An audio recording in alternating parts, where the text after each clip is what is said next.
Hi all.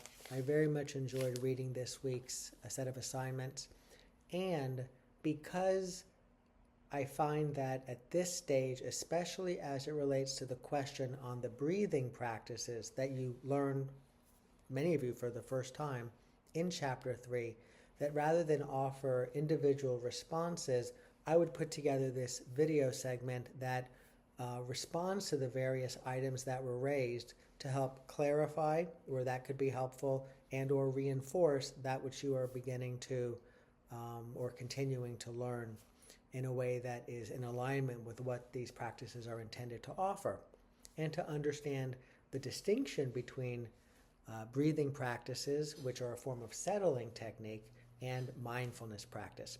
Okay, so first, there is some confusion, and some of you regarded or referred to the PMP or the present moment pivot, the focused attention practice, and or the body scan when you were responding to the question about the different breathing practices.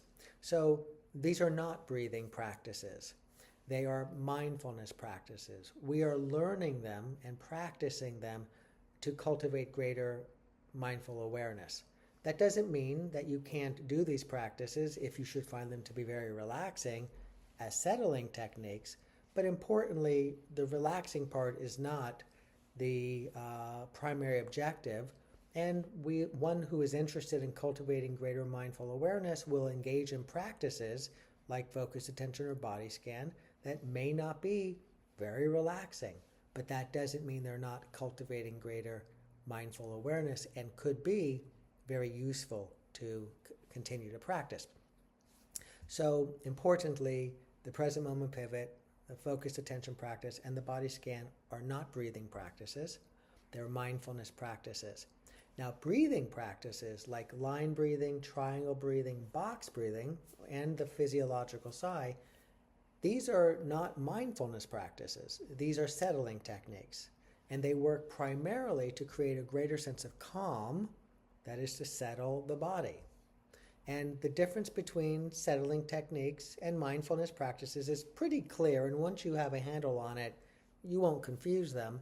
But as you're beginning to get a handle on it, both as we're talking about it and you're reading about it and you're practicing it, it can be confusing. And so there are videos that I have put up there to address this, and will continue to do so in class. And I encourage you to ask questions in class, because where you might be a little confused, others are likely to be as well. So you can ask yourself the question, am I doing a practice to cultivate greater mindful awareness? That is to say, is that my motivation? Or am I doing a technique to change my physiological arousal so that I feel more relaxed? Is that my primary motivation? Now, both matter, but they serve different primary purposes, and it can be confusing because they have points of overlap. All right.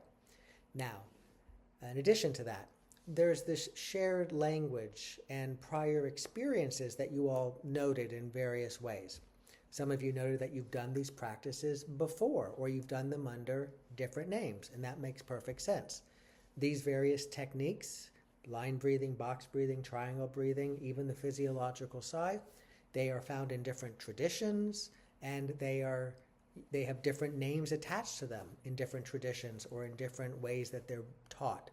In this class, we use line, triangle, and box to give us a shared language. I didn't make these up, but I did pull together these names so that it would seem to have a mathematical quality, a visual quality to it. But what matters is not the label. It's understanding what distinguishes them and having a bit of a sense of why they work, either because you've read about or we've talked about the carbon dioxide and oxygen and the exchange and what happens in the body as one holds the breath or slowly releases air and things like that. So you've read about it, understand it conceptually, or more importantly, perhaps, in addition to that, or regardless of that, you've experienced those effects through actual practice. All right. Now, that being said, we are all different. There are individual differences to our physiology. Now, a major theme in some of your reflections was the breath holding portion of some of these practices. Some of you loved it. Some of you found it uncomfortable. Both are common, familiar, legitimate responses. This has to do with the difference in carbon dioxide sensitivity, our interoceptive awareness, and other factors. Some people find the breath hold to be grounding.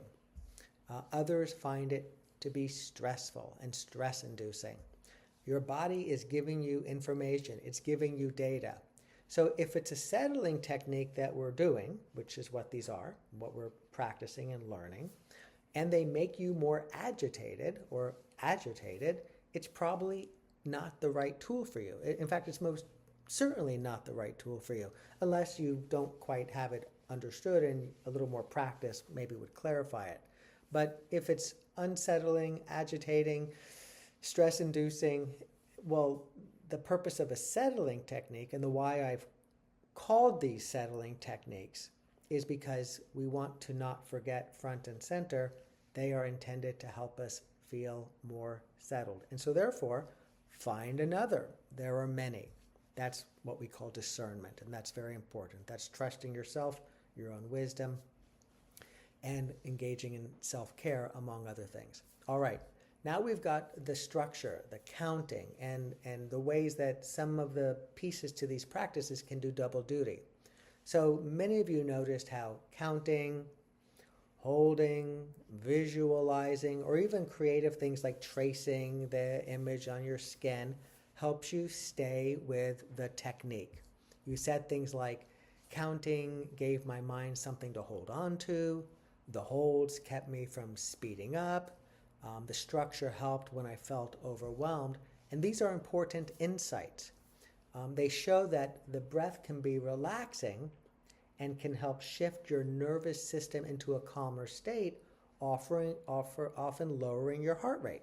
That's what's intended with the manipulation of the breath practices. Not guaranteed, not for everyone, but that's what's intended.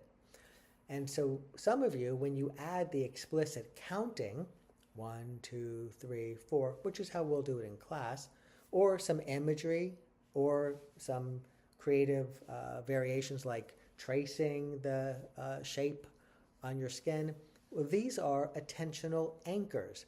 They're giving your mind a place to rest to help you stay with the technique. And we can see a little bit about how what we're learning about in the mindfulness practice realm, like focusing attention on an object, has threads and elements that are baked into or could be baked into a relaxation practice. But we want to tease these apart.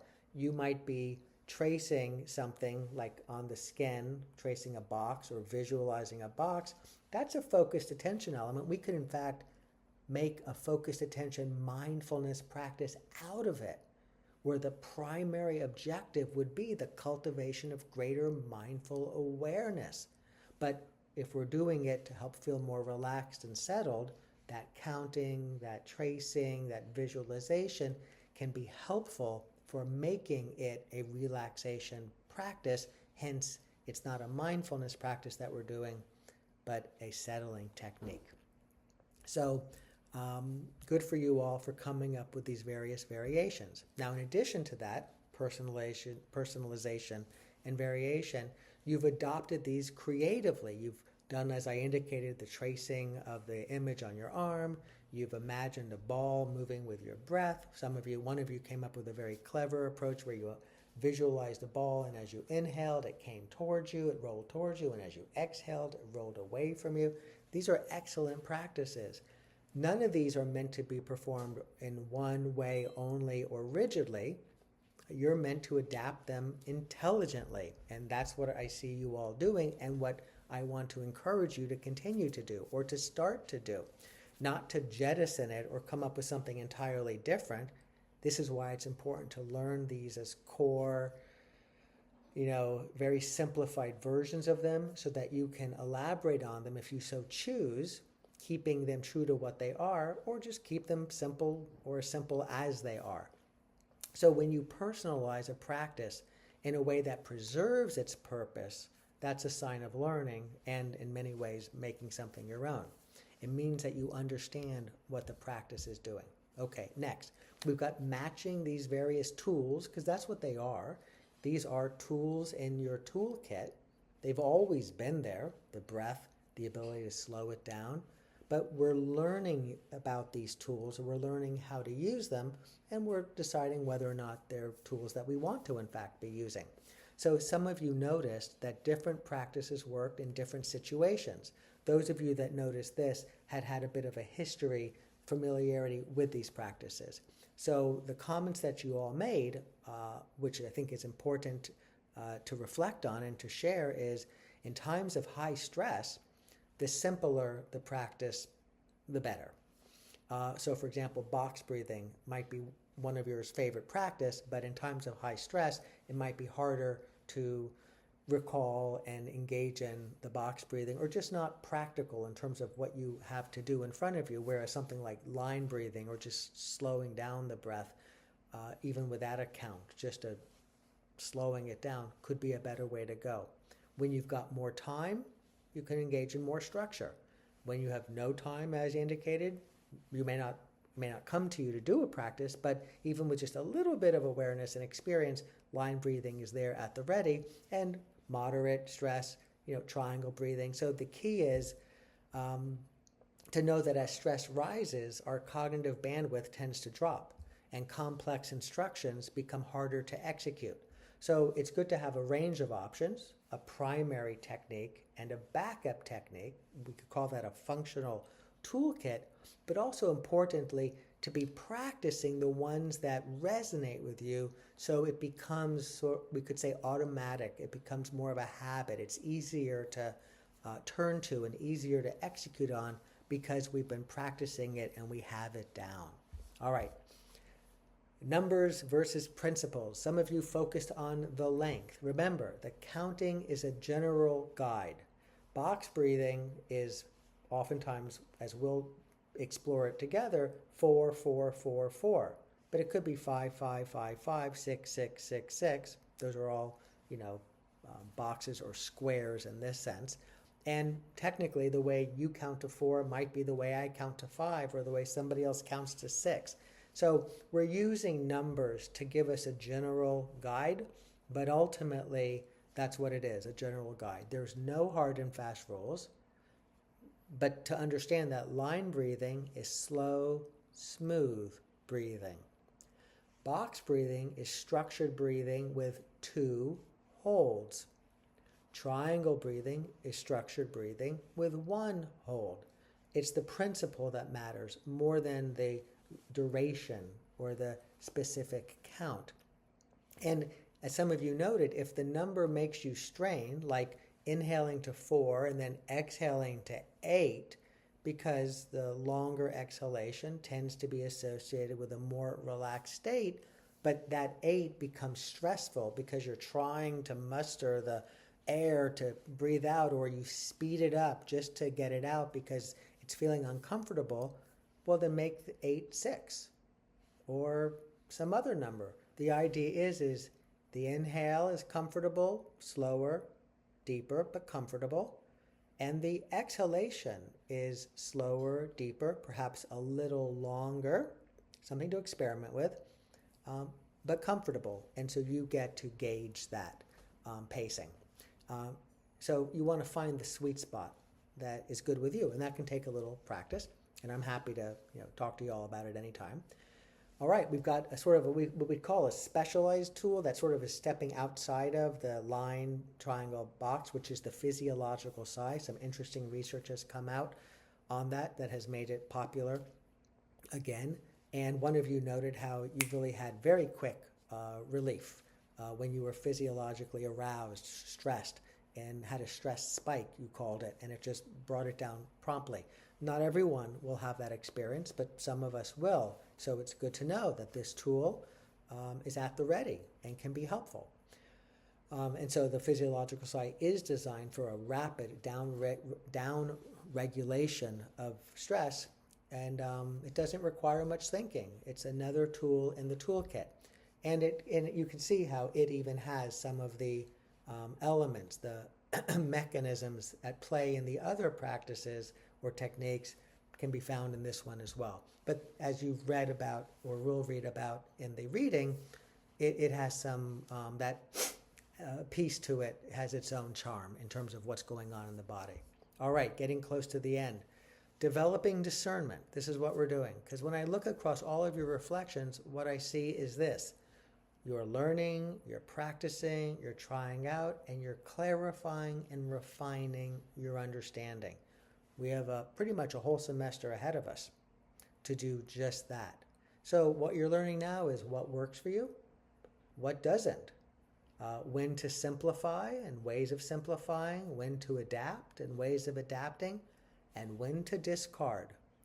That's what we could call is developing self-regulation literacy.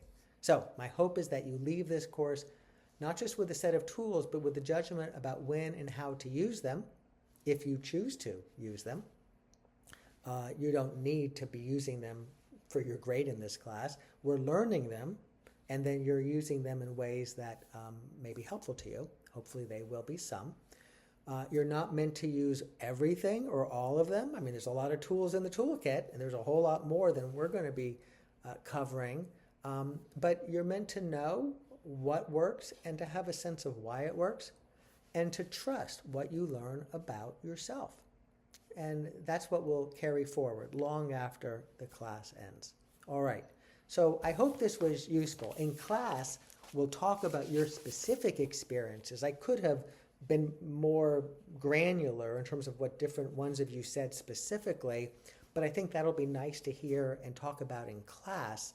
And this, I hope, did a nice job tracking some big picture considerations that were shared by a variety of you in different ways. And hopefully some of these things, if you were perhaps not as clear on something yet, this was hopefully helpful for that clarification. If something remains unclear, please do reach out anytime, and I look forward to our discussing this when we're together in class.